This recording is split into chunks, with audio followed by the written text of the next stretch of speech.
Bab 1281. Paula telah kembali setelah membeli beberapa mobil. Semuanya adalah mobil 300 jutaan. Tracy berterima kasih kepada Thomas. Kemudian Thomas dan bawahannya pergi.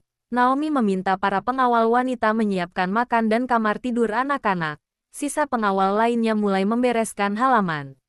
Perabotan, listrik dan segala keperluan sehari-hari telah disiapkan. Walaupun masih tampak sederhana dan tak sebesar rumah yang mereka tinggali dulu. Tetapi karena ini ada kenangan indah, maka bertambah lagi satu kehangatan rumah. Tracy mengganti gaun panjangnya menjadi pakaian santai yang nyaman. Hanya dengan sinaran lampu malam, ia membersihkan kolam ikan mas dan tanaman. Anak-anak sedang bermain kejar-kejaran.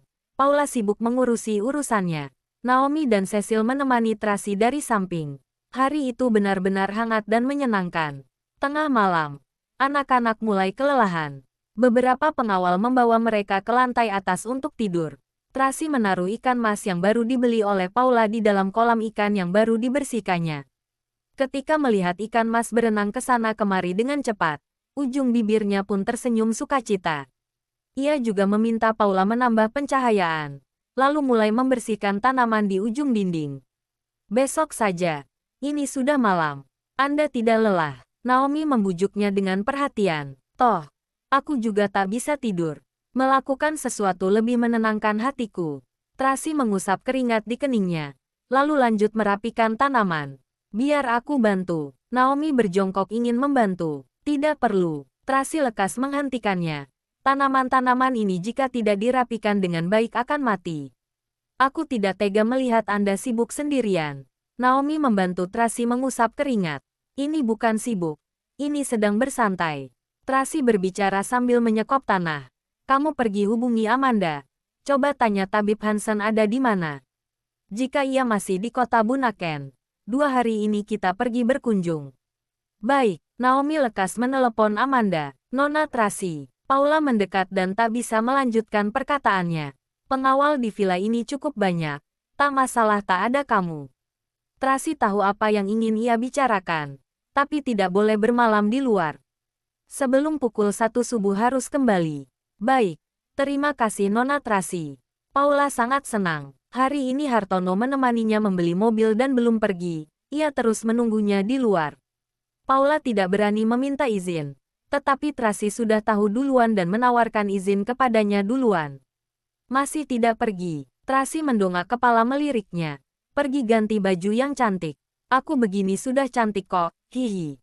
Paula berlari sambil melompat-lompat. Ia melompat sambil bersenandung. Cih, cih. Naomi keluar dan melihat adegan itu. Ia tak bisa menahan diri untuk menggodanya. Biasanya saat berkelahi, tidak pernah melihatnya lari begitu cepat. Wanita yang jatuh cinta semuanya sama saja. Tracy tersenyum. Ia juga ikut senang ketika melihat Hartono dan Paula begitu menggemaskan. Sungguh iri dengan mereka. Naomi mendesah. Rian relatif tenang dan pertimbangannya lebih banyak. Makanya ia tidak seinisiatif Hartono. Tapi bukan berarti dia tidak punya perasaan padamu. Tracy dapat melihat rasa kekecewaan Naomi. Aku dapat melihatnya. Ia masih peduli padamu. Tracy menenangkannya sambil tersenyum. Nona jangan menggodaku. Naomi agak merasa malu. Setelah masalah selesai, aku akan membebaskan kalian berdua. Sebenarnya Tracy ada rencana ini. Kalian bekerja untuk keluarga Moore begitu lama. Sudah waktunya memiliki kehidupan sendiri. Nona Tracy. Naomi panik seketika. Aku tidak akan pergi. Aku ingin menemani Anda. Sekarang tentu saja aku tidak akan melepaskan kalian pergi. Tracy menatapnya. Kalian berdua adalah tangan kanan dan tangan kiriku. Sekarang jika kalian pergi, hatiku tidak akan tenang. Aku bilang. Kedepannya juga tidak akan pergi. Aku akan mengikuti Anda kemanapun. Mata Naomi merah ketika bicara. Pokoknya aku tidak akan pernah meninggalkan Anda selamanya. Bodoh, hati Tracy agak tersentuh. Akhir-akhir ini ia sangat merasa kehilangan. Untungnya ada mereka berdua yang selalu menemaninya. Bab 1282. Di saat ini, bulan di langit bersinar terang. Malam hari di Bukit Haruna sisi selatan menjadi hening. Daniel menggunakan segala cara sampai akhirnya berhasil menidurkan anak-anak. Ia berdiri dan hendak pergi. Tiba-tiba Carlos duduk dan berkata dengan suara rendah, "Papi, aku ingin bicara denganmu." Daniel takut akan membangunkan Charles.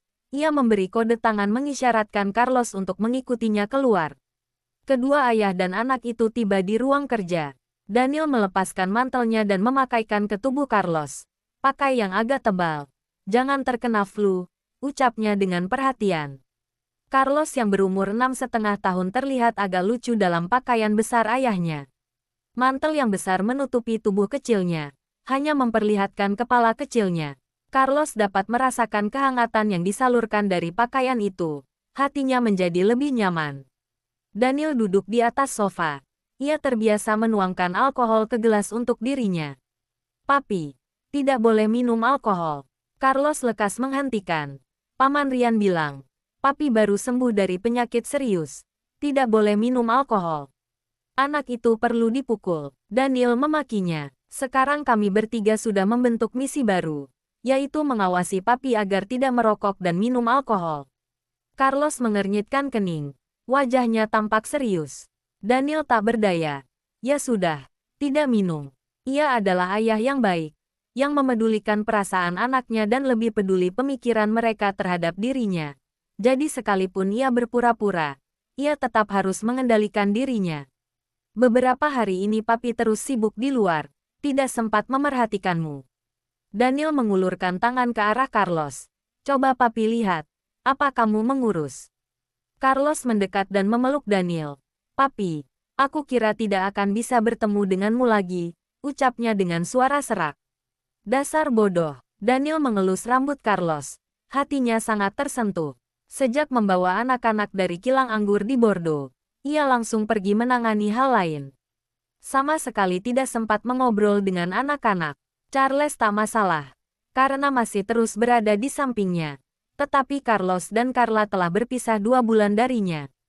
Mereka saling merindukan satu sama lain.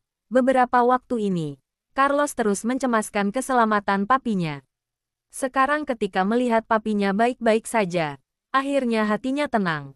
Sedangkan Daniel lebih merasa bersalah kepada kedua anak ini. Iya, Carlos menganggukkan kepala dengan suara serak, lalu bertanya, "Tapi, bagaimana dengan Mami? Tadi papi bilang, besok akan membawa kami bertemu Mami. Apa benar?" "Tentu saja benar." Daniel mengusap kepalanya. "Kapan papi pernah membohongimu?" "Kalau begitu," Carlos menggigit bibirnya dan bertanya dengan berani, "apa kita bisa menjemput Mami pulang?" Daniel terdiam sesaat, lalu berkata dengan suara rendah, "Selama Mami bersedia, maka tidak masalah. Mami dan Paman Duke seharusnya tidak menikahkan. Jika tidak, ia tidak akan kembali ke sini." Walaupun Carlos masih kecil, tetapi logikanya sangat kuat. Apa mereka sudah putus? Ketika mengungkit Duke, benak Daniel langsung teringat adegan di Bordeaux itu. Hatinya seperti tertusuk, benar-benar tidak nyaman. Tetapi ia tidak menunjukkannya di hadapan anak, melainkan berkata dengan tenang, "Benar, mereka sudah putus." "Bagus sekali." Carlos bersukacita. "Walaupun Paman Duke orang yang baik, tapi aku tetap berharap Mami dan Papi bisa bersama." "Sudahlah, waktunya kamu istirahat." Daniel mengalihkan topik. "Besok pagi kita pergi ke kota Yuling." Iya. Carlos menganggukkan kepala dan berlari keluar dengan antusias. Daniel menyunggingkan senyuman ketika melihat sosok punggung Carlos yang bahagia. Tetapi dengan cepat, tatapannya kembali menjadi datar. Mengulurkan tangan menuangkan setengah gelas alkohol, menggoyangkan gelas itu, seolah sedang memikirkan sesuatu. Bab 1283. Akhir-akhir ini, tidur Tracy tidak nyenyak. Setelah membereskan tanaman dan mandi, waktu sudah menunjukkan pukul 2 subuh. Walaupun ia sangat lelah, tetapi sama sekali tidak bisa tidur. Jadi, ia melihat-lihat foto lama. Waktu dulu, ayahnya dan Bibi Juni tinggal di sini. Mereka memotret banyak foto. Kemudian setelah terjadi insiden dengan ayahnya, Frank mengambil seluruh aset. Seharusnya barang-barang di villa ini sudah dibuang. Entah dari mana keluarga Wollens menemukan barang-barang ini lagi. Sekarang setelah melihat foto masa lalu, ia teringat memori indah dulu. Di dalam hatinya ada sebuah kehangatan yang spesial. Tak terasa subuh pun tiba. Akhirnya Tracy tak sanggup menahan kelelahannya. Ia tertidur sambil memeluk album foto. Anak-anak memanggilnya, "Bibi," dari luar. Ia sama sekali tidak mendengarnya. "Ses, Bibi sedang tidur." Naomi lekas membujuk mereka. "Kita main di halaman ya. Di sana ada ikan mas dan banyak tanaman yang indah loh." "Oke," anak-anak menjawab dengan patuh. Kemudian mereka lekas menutup mulut mereka dan berjalan sambil berjinjit. Naomi membawa anak-anak turun ke bawah dan pergi bermain. Ia berpesan pada Cecil dan Anne untuk memanggil mereka setelah sarapan selesai. 18 pengawal wanita yang menyiapkannya sendiri. Tidak mempekerjakan pembantu. Bukan karena masalah keuangan. Walaupun grup Moore bangkrut, Tracy tetap memiliki uang. Tetapi demi mengurangi resiko, tidak ingin mempekerjakan orang tidak dikenal. Selain itu, mereka tidak ada tugas lain selain menjaga 3 anak. Mereka benar-benar sangat bosan. Naomi dan beberapa pengawal lain menemani 3 anak bermain di halaman. Tiba-tiba terdengar suara mobil di luar. Semua orang lekas bersikap waspada. Naomi memberi kode mata. Beberapa pengawal lekas melindungi anak-anak dan membawa mereka masuk ke rumah. Di saat bersamaan, Naomi dan pengawal lainnya pergi memeriksa Kak Naomi. Di saat ini, pintu halaman terbuka. Pengawal yang berjaga di luar datang melapor. "Presdir Daniel kemari." "Presdir Daniel." Naomi sangat terkejut. Ia lekas keluar. Ternyata, ada 2 kendaraan off-road dan sebuah mobil Rolls-Royce berhenti di depan gerbang utama. Ketika pintu mobil dibuka, Daniel membawa 3 anak turun dari mobil. Kaki jenjangnya menginjak daun jinggo coklat keemasan, mengeluarkan aura karismanya yang unik. "Presdir Daniel." Naomi tercengang. Ia mengira para pengawalnya salah orang. Tak disangka Daniel sungguh kemari. "Ya." Daniel menganggukkan kepala dan mengamati villa ini. "Kak Naomi." Carla langsung memeluk Naomi ketika melihatnya. "Senang sekali bisa bertemu denganmu." "Kakak di sini. Berarti Mami juga ada di sini," ucap Carla dengan antusias. "Tentu saja Mami ada di sini. Ia sedang tidur di lantai atas." Naomi menggendong Carla dan berkata dengan senang, "Carla, lama tak bertemu. Coba kakak lihat, apa kamu semakin kurus?" "Kurus? Karena merindukan Mami." Suara Carla menjadi serak ketika membicarakan maminya. "Kakak antar kamu bertemu Mami ya." Naomi mencubit pipi Carla, lalu memanggil Carlos dan Charles. "Carlos, Charles, ayo masuk. Biarkan mereka main di bawah dulu." Daniel bicara dengan acuh tak acuh. "Jangan mengganggu maminya istirahat." Setelah bicara, ia berkata kepada anak-anak, "Nanti bertemu Mami, setelah Mami bangun."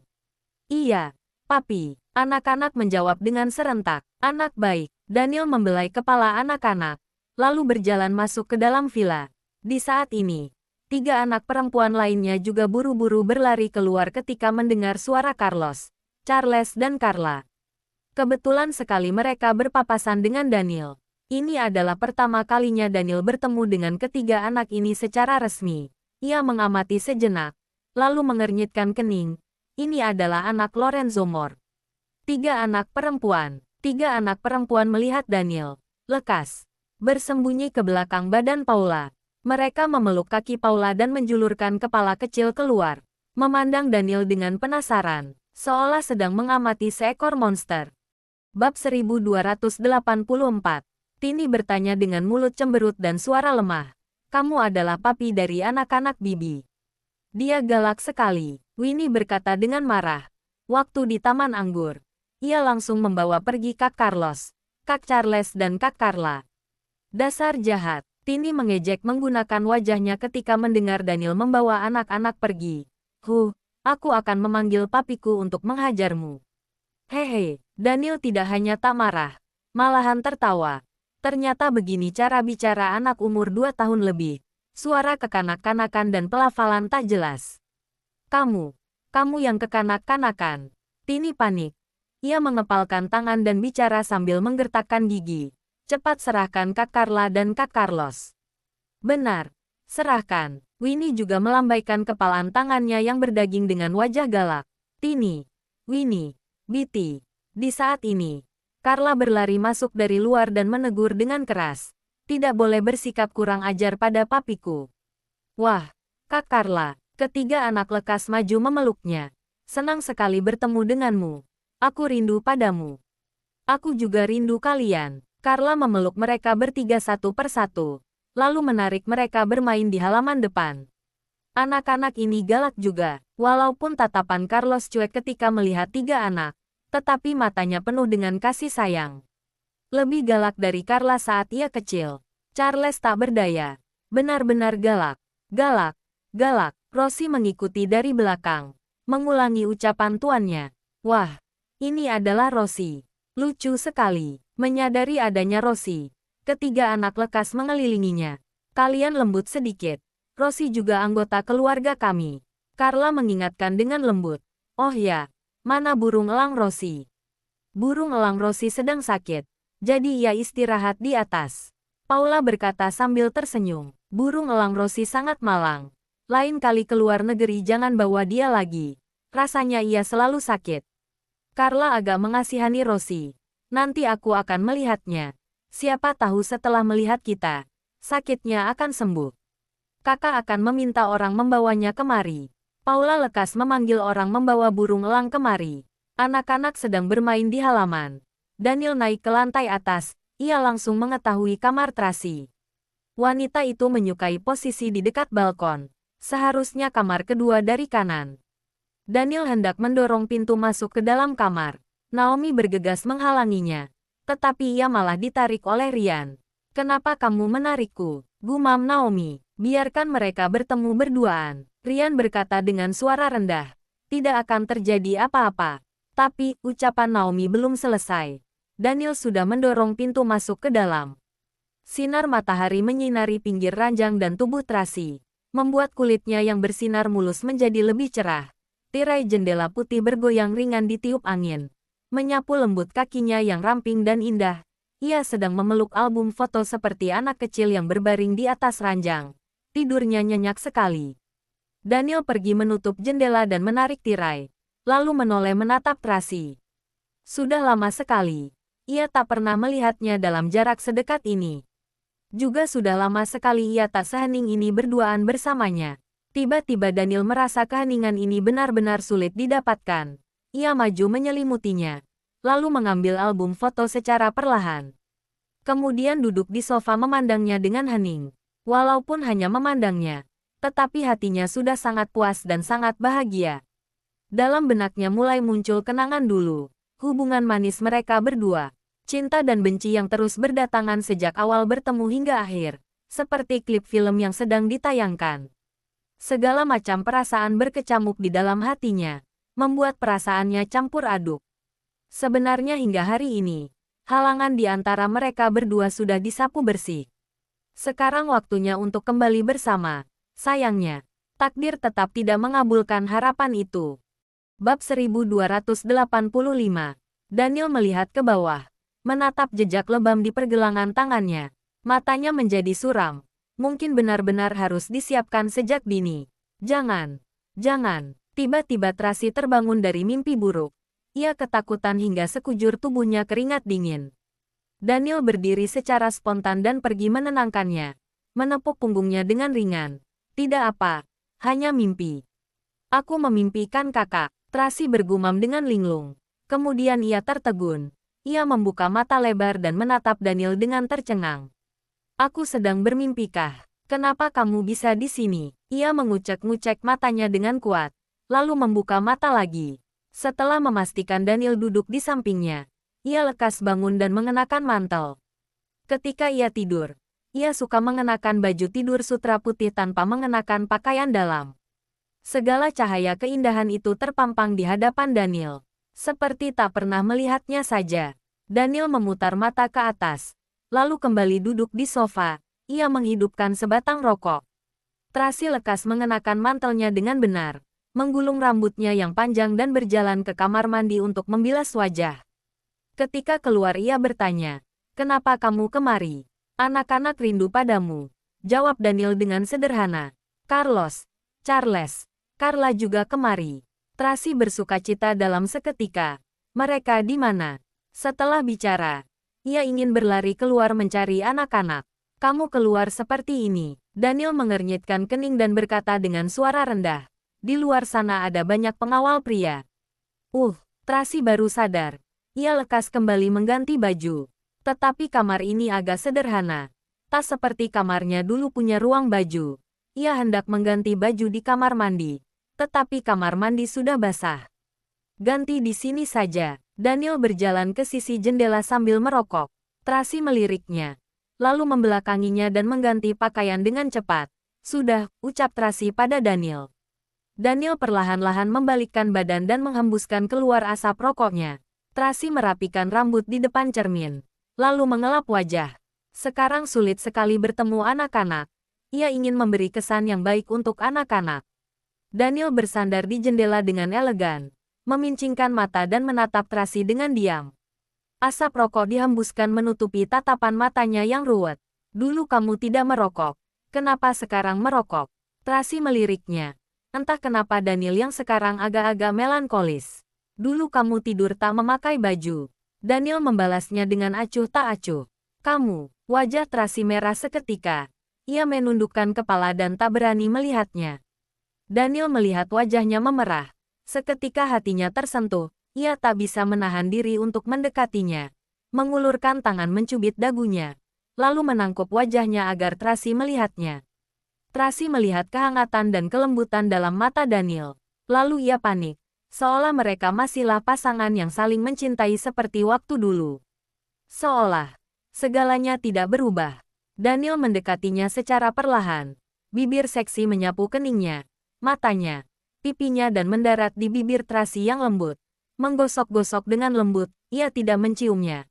Hanya bernostalgia mencium aroma tubuhnya. Ia tidak berani menciumnya. Takut didorong olehnya. Juga takut ditolak olehnya. Ia sangat berhati-hati.